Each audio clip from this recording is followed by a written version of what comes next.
Welcome to Know Your Mobile. I'm Basil, and we don't normally start video reviews or comparisons or walkthroughs or anything with screens off, but there's a reason we're doing it on the BlackBerry Z10, the BlackBerry OS 10 walkthrough, and that's because even when the screen's off, a simple swipe up on our BlackBerry will actually unlock it. A swipe up all the way will completely unlock it. So if we try that again, swipe up, we'll start to unlock our phone, swiping up all the way, completely unlock our phone from off. Really cool, huh? Maybe not if you have really thin lining in your pocket, but we didn't have a problem with it. So now we're going to actually look at the user interface, and the first screen that pays us a hello is the apps drawer. The applications drawer indicates all your applications installed, which can be organized into folders, as you can see. It's very, very simple to do so. Just a simple drag of one icon on top of another will actually create a folder which you can then name. I'm going to cancel that though, and I'm going to talk you through some more of the UI. Pulling down from the top to bottom, and you've got this quick set toggle screen. You can access a general overview of all your settings, or just some really key elements that you might want to tweak, such as rotation lock, Bluetooth, Wi-Fi, alarm, and notifications.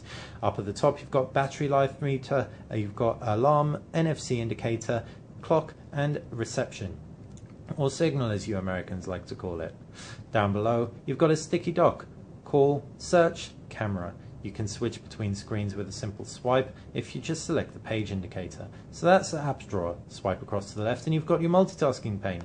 Apps can be sent into the multitasking pane with ease. If we open up an application, for example, we'll open up Remember, we can just swipe up as we did to unlock, and it'll send it straight through into that multitasking pane.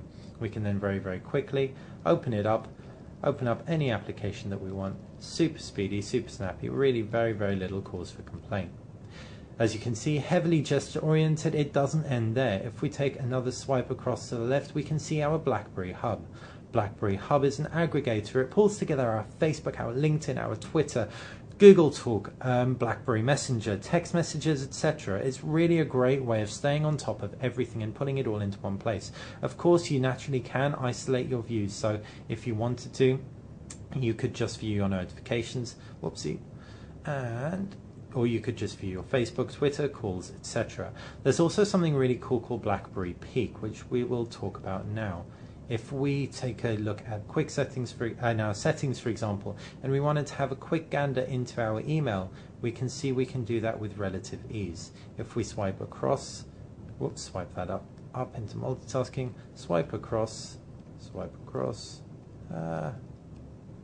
there you go. As you can see, the gestures do take some getting used to. We can show you a quick downside of the actual BlackBerry Peek, which is a bit of a shame. If, for example, we have this window open and then we jump into an application, it just pulls us into our last state, and this is really very useless to us. We actually would much rather have a hub overview every time we looked into BlackBerry Peek, but that's just a minor shortcoming. As far as the fundamental operation of the interface goes, it doesn't really affect it all that much. A lot of gestures, a lot of swiping, a lot of intuitive movements, and we're really, really impressed that BlackBerry has come so far. And yes, it's taken them a very long time, but compared to what they had before in BlackBerry 7, OS 7 to BlackBerry 10, it's really a world apart.